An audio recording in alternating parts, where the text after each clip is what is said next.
ಇನ್ನು Iran Israel ವಾರ್ನ ನಡುವೆ ಕೊಡಗಿನಲ್ಲಿ ಸಿಲಿಂಡರ್ ಅಭಾವದ ಆತಂಕ ಸೃಷ್ಟಿಯಾಗ್ಬಿಟ್ಟಿದೆ. ಎಲ್ಪಿಜಿ ಅಭಾವದ ಹಿನ್ನೆಲೆಯಲ್ಲಿ ಗೃಹ ಬಳಕೆ ಸಿಲಿಂಡರ್ಗಾಗಿ ಜನ ಮುಗಿಬಿದ್ದಿದ್ದಾರೆ. ಬೆಳಗ್ಗೆ 6 ಗಂಟೆಯಿಂದಾನೇ ಸಿಲಿಂಡರ್ಗಾಗಿ ಜನ ಕ್ಯೂ ನಿಂತಹ ದೃಶ್ಯ ಕಂಡು ಬಂದಿದೆ.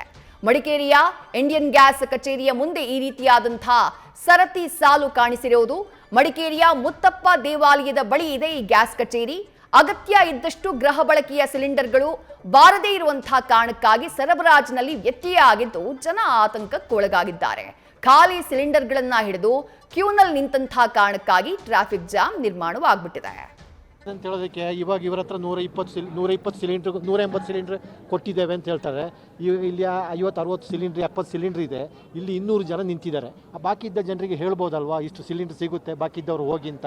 ಯಾಕೆ ಹೇಳಲ್ಲ, ಹೇಳಬೇಕಲ್ವಾ. ನೋಡಿ ಆ ಅಮ್ಮ ಸಿಲಿಂಡ್ರ್ ಇಟ್ಟು ಬಿಲ್ ಮಾಡಿ ಬರೋಗುತ್ತೆ, ಅವ್ರ ಸಿಲಿಂಡ್ರನ್ನೇ ತಗೊಂಡು ಹೋಗ್ಬಿಟ್ರು. ಇದಕ್ಕೆಲ್ಲ ವ್ಯವಸ್ಥೆ ಮಾಡಬೇಕಲ್ಲ ಸರ್. ಗಾಡಿಯವ್ರ ಹತ್ರ ನಮ್ಮ ಕಡೆ ಬರುವ ಗಾಡಿ ಉಂಟು. ಗಾಡಿಯವ್ರ ಹತ್ರ ಕೇಳಿದ್ರೆ ಸ್ಟಾಕ್ ಬಂದಿಲ್ಲ, ಬರುವವಾರ ಬನ್ನಿ ಶನಿವಾರ ಬನ್ನಿ ಅಂತ ಹೇಳ್ತಾರೆ. ಎಲ್ಲಿ ಸಿಕ್ಕೋದಿಲ್ಲ. ನಾವು 2ನೇ ಸರಿ ಈಗ ಬರೋದು. ಇನ್ನು ಇವತ್ತು ಸಿಗ್ತದೆ ದೇವರಿಗೆ ಗೊತ್ತು. ಸಿಕ್ಕಿದ್ರೆ ತಗೊಂಡು ಹೋಗೋದು, ಇಲ್ಲೇ ಹಂಗೆ ಹೋಗೋದು, ಪುನಃ ಬರಬೇಕು. ಏನು ಮಾಡೋದು. 15 ದಿವಸ ಕಳೀತು ಸರ್. ಈಗ ಬುಕ್ ಮಾಡಿದ್ದು ಉಂಟಲ್ಲ ನೋಡಿ.